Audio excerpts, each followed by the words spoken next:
Continuamos en el colectivo y ya ha subido este colectivo. No sé desde qué sector de la ciudad se ha tomado el cole y aterriza en nuestro estudio. Alexis Grierson, nuestro especialista en el mundo de la política que tratamos de descifrar de manera conjunta. ¿Cómo estás, Ale? Buen día. Pueblo Nuevo. Pueblo Nuevo. Es raro igual, porque yo soy de la Colón para el otro lado. Ajá. ¿Viste la zona de atrás Racing? Claro. Del Club Racing. Llegando a la avenida Sarmiento. Que es medio autodenominado Pueblo Nuevo, pero oficialmente no es Pueblo Nuevo. ¿Qué es eso? No es Barrio Sarmiento. No. Barrio Sarmiento es de la Sarmiento para allá. Claro. Mirá, hay que descubrir cómo se llama ese barrio. Uno se ha autodenominado Pueblo Nuevo por una cuestión... Que no te queda otra. Hay que cruzar la avenida y ya está. Y ya estás en Pueblo Nuevo. Sí, es Pueblo Nuevo. ¿Y tenés ahí parada del cole cercana? No. Ya no sos un muchacho de colectivo. Sí, yo no soy un muchacho de colectivo, afortunadamente, pero la han cambiado. Ahora está, si no me falla la memoria, dentro digamos, detrás de Racing, más para el lado de adentro. Antes tenía una cuadra. Claro. Ahora la corrieron más para el lado de Chacabuco, si no me falla la memoria, Chacabuco y Mitre, Chacabuco y República del Líbano. Bien, bueno, está cerquita. Si necesitas recurrir, nunca se sabe, viste, que a veces te quedás con el vehículo particular ahí que falla y a veces hay que volver a subirse al colectivo. Sí. Bueno, Ale, ¿cómo viene la situación política en la ciudad de Olavarría? Estaba mirando antes de hacer este contacto, esta columna con vos. No se ve mucho revuelo, al menos en lo que tiene que ver con el gobierno municipal, ¿no? Y al que también está como medio tranqui también la situación con el Sindicato de Trabajadores Municipales. Sí, no ha habido grandes novedades. A ver, fue un año... Si no fue el tema político del año pasado, claro, pega en el palo todo el conflicto con los trabajadores municipales, no solo por lo salarial, sino por todo lo que lo rodeó. Este año ya hubo un acuerdo en lo que es ese ingreso familiar que se da, el escolar. Hubo un acuerdo sin grandes sobresaltos, ya hubo un acuerdo paritario. Uno entiende que probablemente en abril se empiece a otra vez mover esa rueda de la negociación paritaria. También es cierto que si bien uno va al supermercado y no encuentra un correlato con lo que dice el INDEC, si uno va al INDEC, las cifras han sido bastante bajas y estables, por lo que no debería haber grandes inconvenientes en volver a acordar con una paritaria, ¿no? Pero bueno, eso va a ser tema de abril, que arranca 2 apostillas. Hoy es la fecha límite de la presentación de la rendición de cuentas. Ah, bien. Entiendo que la van a presentar durante este lunes en el Consejo Deliberante. Se presenta en formato de proyecto. Bien. Ingresa, se analiza en comisiones y después se trata. Tiene una fecha límite que es el 31, si no me recuerdo, tiene 31 de mayo.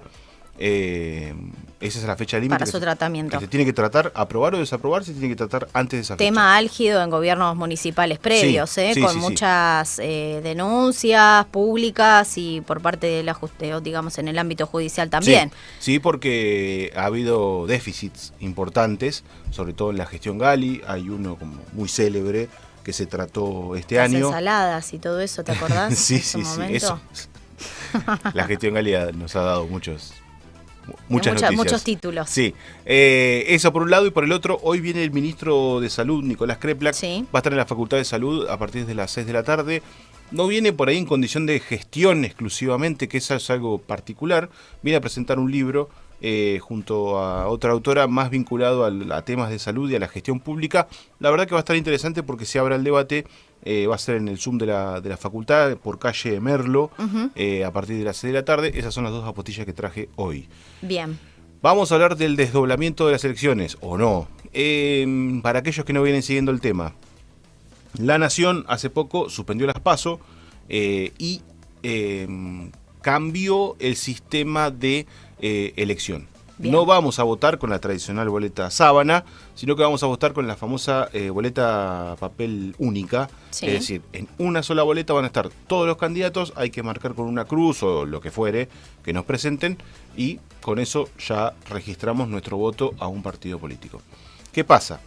El sistema nacional no es el mismo que el sistema provincial y la provincia decidió sostener el sistema de lista sábana. Por lo que de mínima ya tenemos 2 sistemas distintos el mismo día. Bien. Con 2 urnas distintas, porque no podés poner todo en la misma urna. Se llama elección concurrente, es decir, son 2 cosas distintas el mismo día. ¿Qué pasa? En la provincia todavía no se suspendieron las PASO. se iban a suspender el jueves pasado, la legislatura decidió patearlo para este jueves 3 de abril, y en el medio hay toda una indefinición acerca de qué va a pasar con las elecciones, si se vota concurrente el mismo día o se desdoblan. La provincia tiene la potestad de votar otro día que no sea el mismo día de las nacionales. Sí, pero estamos con los gastos para... ¿no? Tendríamos que generar un gasto público desdoblado, que era lo que no se quería con las PASO. Bueno, si se suspenden las PASO en la provincia de Buenos Aires ya tenés una elección menos, pero si desdoblaste quedan dos. Una de la provincia, que tiene los gastos estimados y la nación lo debe hacer cargo, y la nacional, que uno entiende que va a ser más económica, porque al ser boleta única hay menos impresión. Y bueno, dicho todo esto, ¿cómo se va a definir el desdoblamiento? Desde el gobierno de la provincia un poco deslizaron que iban a generar una mesa dentro de las tribus del peronismo para ver qué es lo mejor para la provincia. Bueno, se encontraron dos posiciones irreconciliables y en eso estamos. Todavía no sabemos si va a haber paso, todavía no sabemos cuándo vamos a votar. El gobernador puso como límite el 3 de abril, porque acá hay otro tema que no es menor, que es que el gobernador por decreto puede desdoblar. No necesariamente tiene que pasar por la legislatura.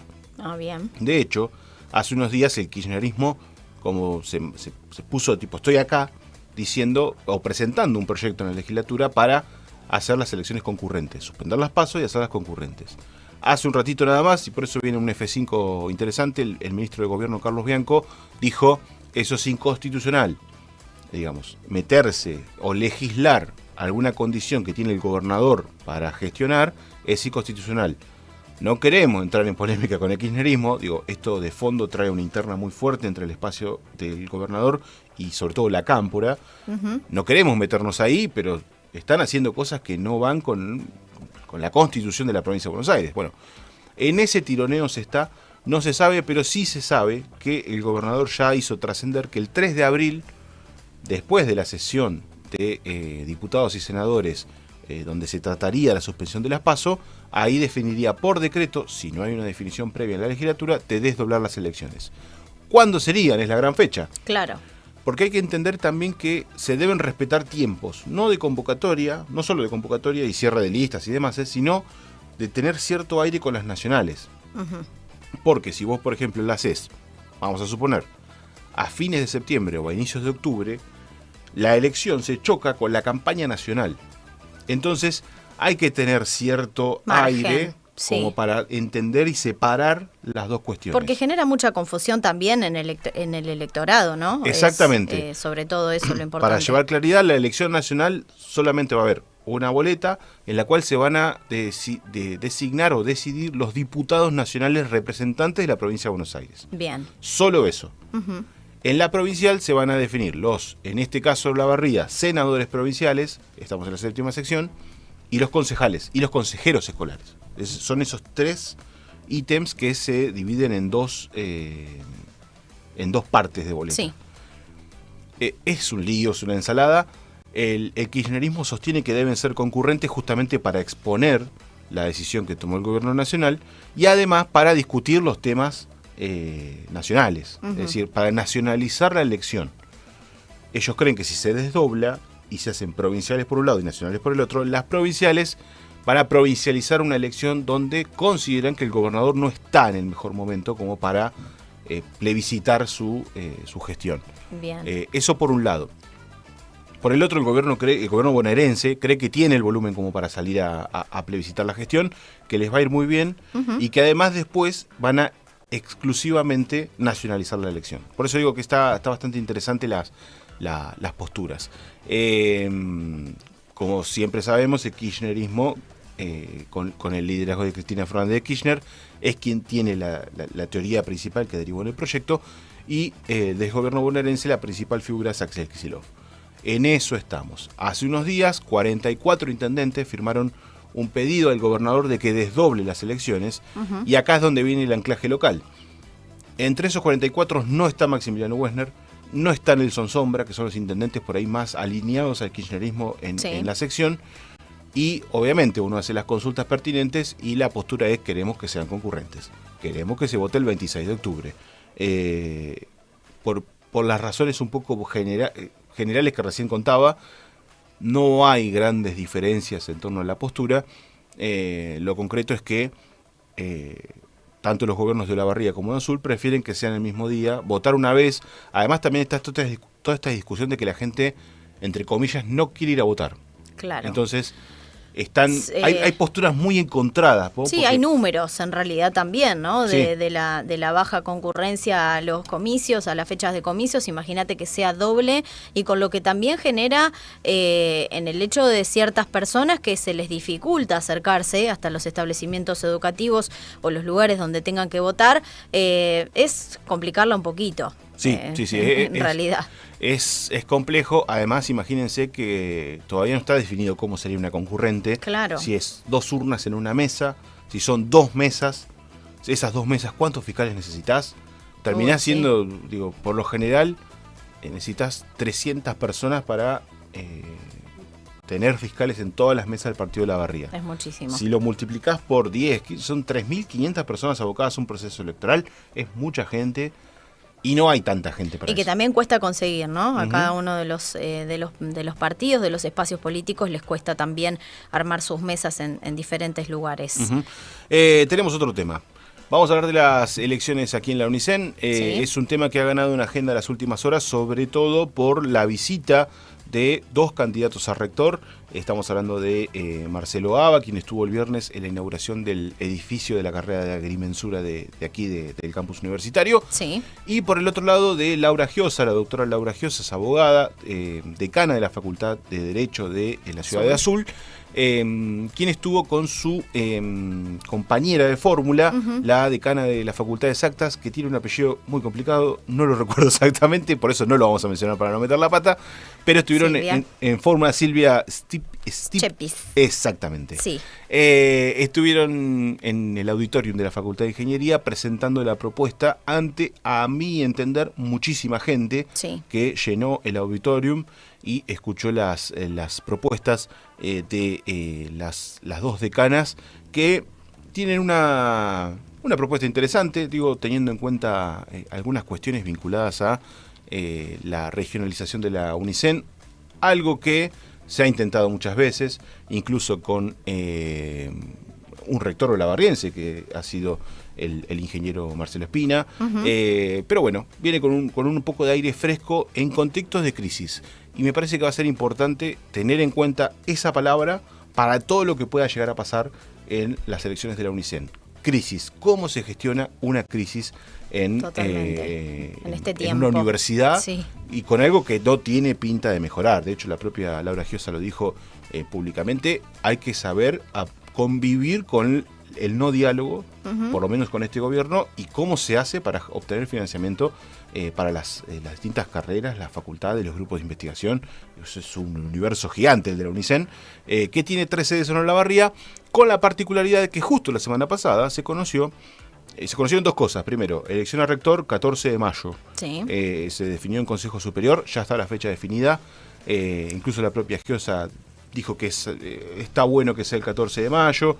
Se hablaba de que iba a ser muy al fondo del mes, y finalmente se consensuó una fecha interesante para las elecciones. Lo que todavía no está definido es cuándo pueden llegar a ser las de decano.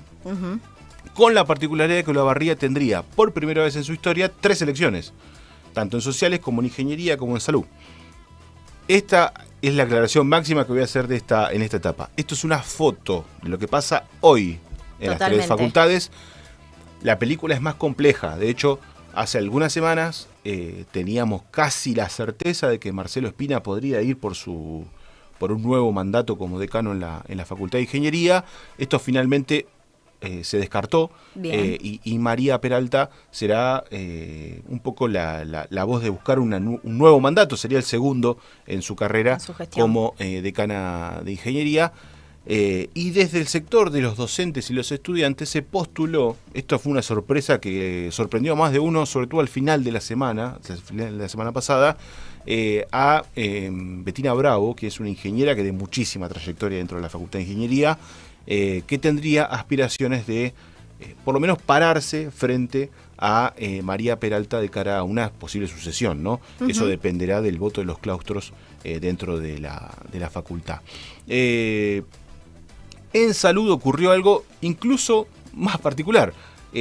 Cuando ya teníamos todo más o menos confirmado de que Héctor Trebuch iba a continuar por un mandato más como decano de la Facultad de Salud, diversas rispideces sobre la gestión y sobre todo la diferencia de carreras que tiene tanto salud como enfermería hicieron que Bettina Bernardelli decida ser candidata a decana, amparada por un sector muy importante de la carrera de enfermería profesional que tiene. Recordemos, hoy es la vicedecana. Hoy es la vicedecana, esa es la gran particularidad. Ya tiene una trayectoria en la gestión de la facultad.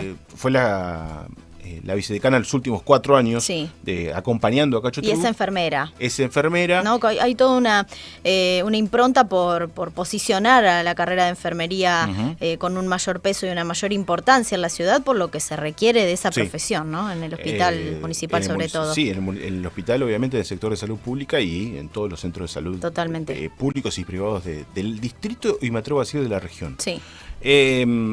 En ese sentido, Bernardelli decidió, o por lo menos hasta ahora decidió, por eso insisto que esto es una foto, las listas nunca se cierran. De hecho, si hay alguien que tiene las condiciones dadas, puede ir al consejo el día de la elección y decir, yo me presento. Claro. Y poner a disposición una candidatura el mismo día. Por eso insisto que es una foto. Hasta hoy la cosa va así.